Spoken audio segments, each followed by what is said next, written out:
안녕하십니까. 저번 시간 바람이 부는 까닭에 이어서 오늘은 비가 내리는 근원에 대해서 말씀드리고자 합니다. 비가 내리는 것은 참 신기하죠. 일반적으로 우리가 알다시피 전기가 하늘 높이 솟아오르면 그게 구름이 되고 그 구름이 지구의 대기를 떠돌다가 어느 순간에 비가 내립니다. 그런데 기상 예보를 보면 저 구름은 비를 가지고 있다. 저 기압대에는 비가 없다.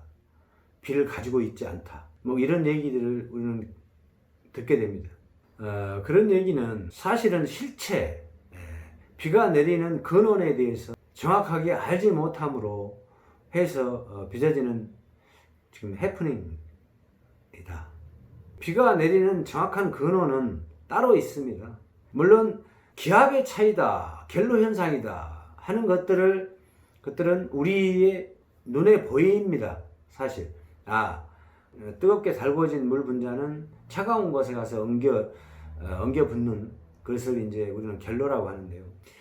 그 다음 기압이다 그러면은 지구의 대기 중에 있는 질소와 산소의 압력이죠. 밀도를 얘기할 것입니다.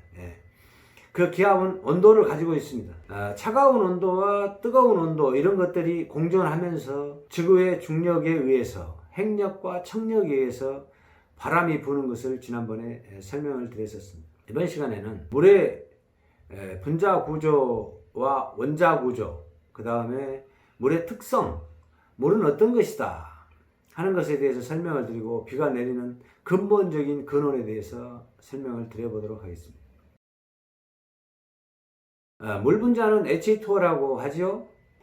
H2O라고 하는 것은 뭐냐 하면은 산소 원자 하나에 수소 원자 두 개가 화학적 결합을 해서 화합물인 것입니다. 그런데 이 물의 특성이 참 특이하게도 그냥 세분화를 시켜버리면 수소는 수소대로 떼어내고 산소는 산소대로 떼어내면 이들은 엄청난 극저온을 가지고 있습니다. 수소도 뭐 마이너스 269도 정도의 온도를 내포하고 밖으로 표출을 합니다. 산소 같은 경우는 마이너스 215도 정도를 표출을 하죠. 그런데 어떻게 된 게 수소 원자 두 개와 산소 원자 하나가 결합을 하고 난 뒤에 화합물인 물 분자로 만들어지고 나면 온도의 중립을 보입니다. 즉 자기가 가지고 있는 온도를 밖으로 표출하지 않고요. 외부에서 들여오는 온도에 그대로 순응해서 받아들입니다. 주위의 온도가 차갑게 내려가면 물 분자도 따라서 그 온도에 바로 반응을 보이고 질소나 산소, 수소, 헬륨 원소들과는 다르게 자신이 가지고 있는 온도를 밖으로 표출을 하지 않는 것이 물이다 이것입니다. 그것이 첫 번째 특징이고요. 두 번째 특징은 그 어떤 고온 고압에서도 물 분자를 깨트릴 수 없습니다. 즉 산소와 수소를 분리해낼 수 없다라는 얘기. 단단합니다. 아주 단단한 것이 물입니다. 물론 전기적 반응을 일으켜 분리를 해내는 것은 아주 쉽게 할 수 있습니다만 그 이외에 압력이나 고온에서는 절대로 물 분자가 수소와 산소가 분리되지 않는다. 참 특이한 물건인 물입니다. 물은 자체로 생존 능력이 반감기가 어마어마합니다. 우리 우주가 시작돼서 물이 생성되었을 때부터 지금까지 존재를 하니까 어마어마한 거죠. 물을 두고 반감기를 얘기할 수는 없다. 예를 들면 방사능을 표출하는 물질들은 반감기라는 것이 존재를 합니다. 반감기라는 게 뭐냐 하면은 일정한 시간이 지나면은 그냥 없어져 버리는 그것을 이제 얘기하는데요. 그 척박한 우주 공간 속에서도 물은 존재를 하고요. 우리 지구의 표면에서 정말 어마어마한 양의 물이 존재를 합니다. 사실은 이 물이 어디에서 왔는지조차도 우리 인류는 정확하게 알지 못한다는 얘기죠. 자, 그러면 물을 차근차근 해배 보도록 하겠습니다.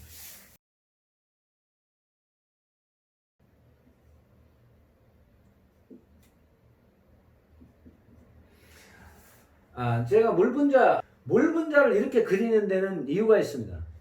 이거는 H 마이너스, 이거는 플러스 이렇게 되어 있습니다. 이 산소가 여기에 수소에 플러스 극이 와서 엉겨 붙어 있을 것으로 추측이 됩니다. 왜냐하면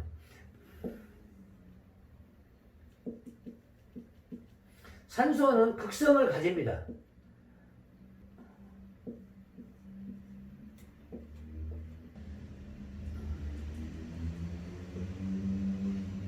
중수소 원자가 8개, 8개가 이 전자를 그냥 밖으로 그냥 다 날려버린 뒤에 뭉쳐져서 이 전자 8개를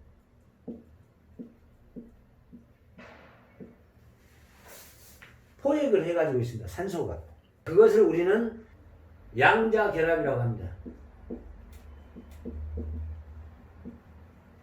그런데 이 물은 수소 원자 2개가 이렇게 극성에 의해서 포획이 됩니다. 여기는 마이너스가 되겠죠. 여기는 플러스가 되는 것입니다. 이쪽에서 딱 붙고 이쪽에서 딱 붙어가지고 극조를 차단합니다.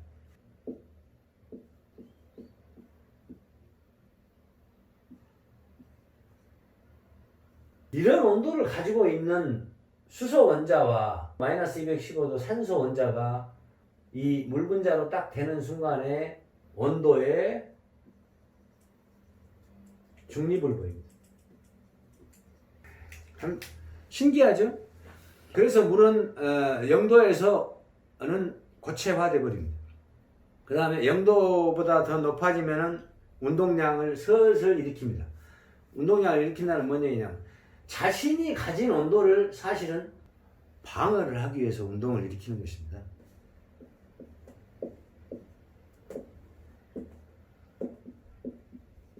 빛이 지구의 표면으로 날아들어서 이 물 분자를 달구게 되면 액화되어 있는 물에서 분자화가 일어납니다. 분자화라는 얘기는 떨어져 나온 것이, 떨어져 나온다는 의미는 곧 운동을 일으키고 있다라는 얘기가 됩니다. 여기서 이제 중요한 것이 있습니다.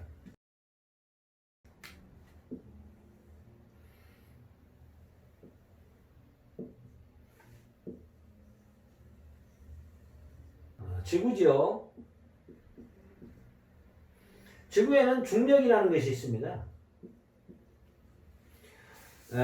그 다음 핵력이 존재합니다. 다음 청력이 존재합니다.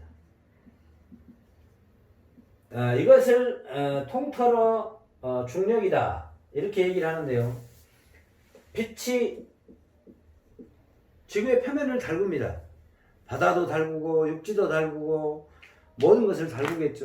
달구면 어떤 일이 벌어지느냐. 물 분자가 운동을 극렬하게 일으킵니다. 그래서 분자화됩니다. 이 바닷물이든 어디든 그렇게 되면 운동량이 증가를 하게 되죠. 운동량이 증가를 하게 되면 이놈이 이 청력이 감지를 합니다. 물 분자를.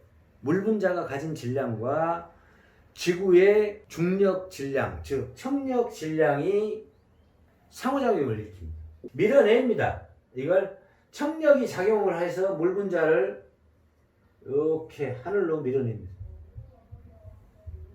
물 분자가 된 놈이 밀려서 올라가는 것이고 구름을 형성하게 되는 것입니다. 그 질량에 따라서 거리를 만들어서, 즉 물 분자도 일종의 소천체인 것입니다. 소천체, 작은 천체. 즉 천체와 천체는 질량에 따라 거리를 만드는 것이 우주의 섭리입니다. 왜냐? 그것은 중력으로 그렇게 작용이 되게끔 만들어져 있는 것입니다. 물 분자가 하늘로 떠오르는 일은 청력이 밀어내서 떠오르게 되는 것입니다. 만약에 청력이 작용을 물 분자에 대해서 작용을 하지 않는다면 절대로 떠오를 수 없습니다.